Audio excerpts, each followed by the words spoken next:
Get ready, start. Before the Joint Select Committee, as also in the Lok Sabha, very strong arguments were advanced, and it was said that something more should be done than what had been proposed at present in the case of linguistic minorities.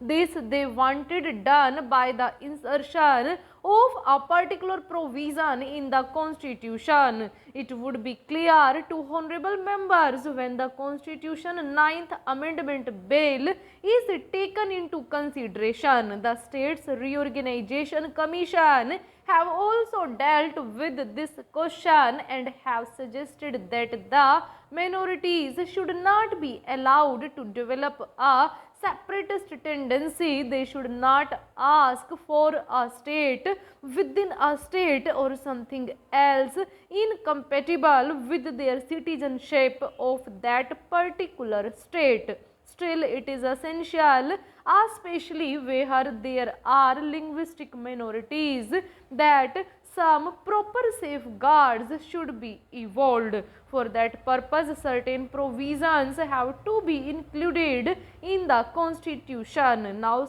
some members of the Joint Select Committee in particular were not happy. They desired that something more should be done, and in particular they were anxious that these safeguards should be statutorily recognized, that is, either they should be placed in the state's reorganization bill itself or in the constitution. That question was considered by the Home Ministry, and we have already sent out to the various state governments a circular, a copy of which was placed before the Joint Select Committee.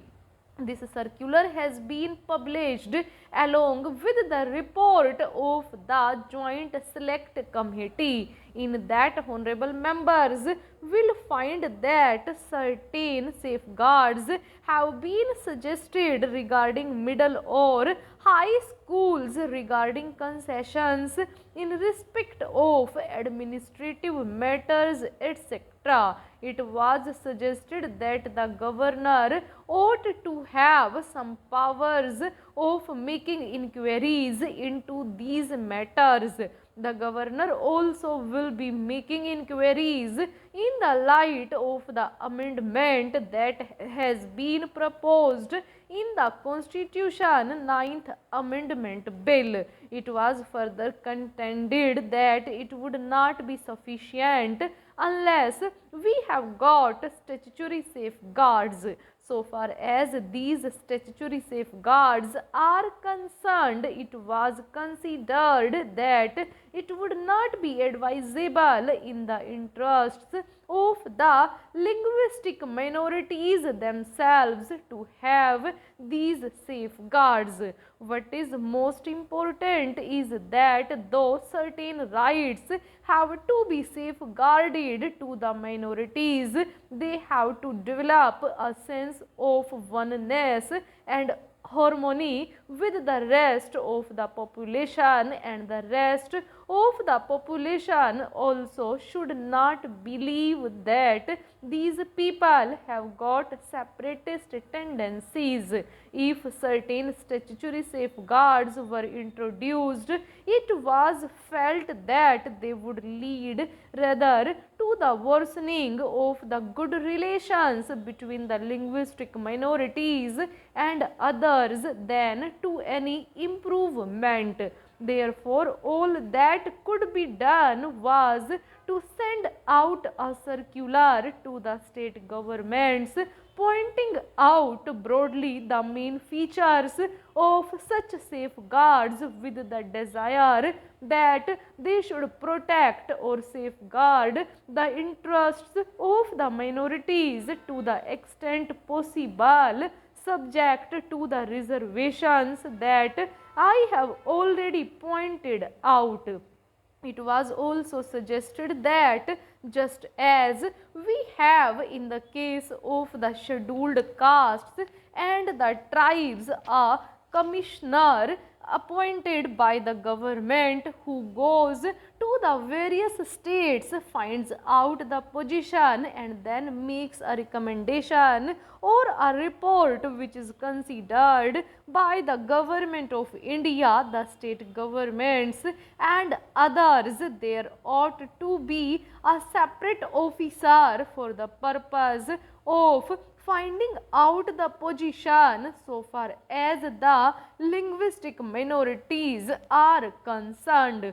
On behalf of government, an assurance was given that this question would be duly considered by the government of India, and if they find that the appointment of such an officer would be useful to the interests of the linguistic minorities, then such an officer would be appointed. However, I would point out that so far as statutory guarantees are concerned, I would desire that these guarantees should not be insisted upon, because after all we have to develop a sense of oneness in any state, and every state there are bound to be linguistic minorities, and their attempt ought to be to completely harmonize themselves with the majority community. The majority community has also to be generous so far as the legitimate rights of these people are concerned. So, this process of mental approach towards each other would perhaps be halted or at least adversely affected if such guarantees are given. We would then think more and more of the guarantees and of the enforcement of these guarantees through the courts of law or otherwise. This will result in the relations getting embittered and will be harmful to the ultimate interests of the nation. This is what might be found to a certain extent in the states reorganization bill. This question will be considered at a greater length when the Constitution 9th Amendment Bill comes before the House for consideration. So far as the services are concerned, some attempts have been made to lay down the general principles.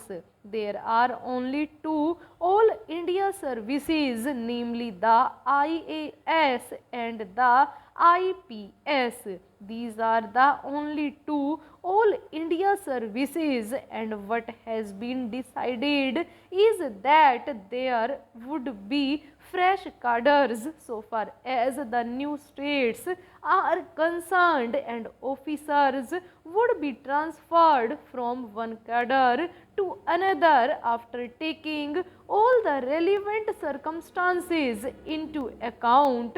For example, the requirements of the states and also the work that these officers had carried on. That process would be completed after the work is started. The work has to go on and the process would be complete as early as possible.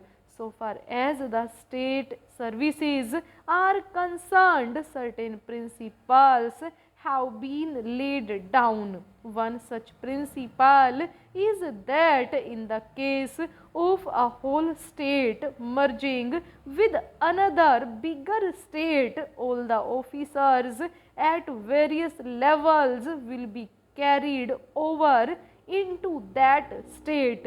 The difficulty arises when you have to deal with the question of the transfer of certain portions of a territory to one state and another portion to other states, as in the case of Andhra Pradesh and as in the case of Maharashtra. Full stop.